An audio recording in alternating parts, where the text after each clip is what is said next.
Ang katingban sa dalan, sa usa ka gamay nga baryo sa Bukidnon, adunay usa ka daang dalan nga gitawag og dalan sa katingban. Matud pa sa mga lumad ug mga tigulang, kini nga dalan gisugiran og mga kasaysayan nga dili maayo. Ang dalan sa katingban, ingon pa nila, mao ang lugar diin ang mga kalag nga wala na makalingkawas sa kalibutan magpuyo hangtod karon.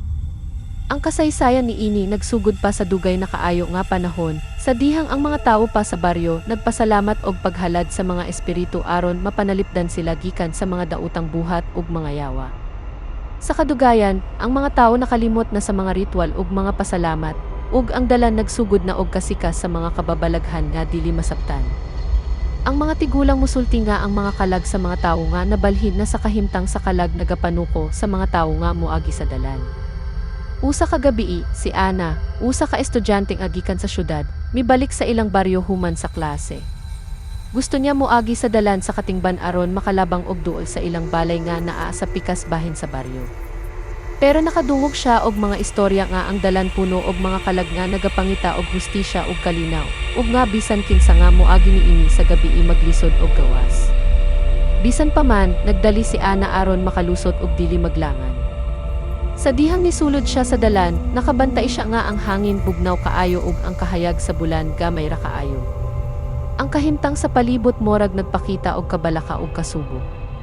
Sa iyang paglakaw, nakadungog siya og mga hilak-hilak ug mga lagom tingog nga murag nagapangayam niya. Ang mga tingog murag nagagikan sa kalibutan sa mga kalag, nagpasabot nga sila nagapangita og hustisya o kalinaw. Sa dihang nisugod siya og tan-aw sa palibot, nakakita siya og usa ka batang babaye nga nagsulob og puti nga habol, nakatindog sa kilid sa dalan. Ang batang babaye nagtan-aw niya nga walay kalipay, ug ang iyang mga mata puno sa kasubo ug kahadlok. Nianong nagdali siya paingon, pero ang batang babae mihikap sa iyang abaga ug mihilak, ayaw ko biyai, Ana. Dili ko gusto nga magpabilin dinhi. Sa kalit, nakurat si Ana og milingkod sa yuta. Nakakita siya nga ang batang babaye na wala na, pero sa iyang atubangan, nagsugod og kusog nga hangin ug mga kabhang nga nagalito. Ang mga kalag sa dalan nagsugod og kusog nga pag-uyog ug kabalaka, nagpasabot nga ang dalan sa katingban puno gihapon sa mga kalag nga nagapangita og hustisya, kalinaw ug kahilom. Ang kahimtang morag nagsugod og pagbag-o, ug ang palibot nagbaga sa kasubo ug kahadlok. Pagkaaga, wala na si Ana sa lugar. Ang mga tao sa baryo nakadungog sa iyang istorya, pero wala na niya nakita. Nagsugod na usab ang mga lumad og mga tigulang sa ilang mga pasumbingay ug mga panultihon nga nagsulti nga ang dalan sa katingban usa ka lugar nga dili angay moagi sa gabi. Ang mga espiritu sa mga kalag nagapanuko, nagapangita og hustisya, ug nagahimog mga kasaysayan nga magpabilin hangtod sa kahangturan.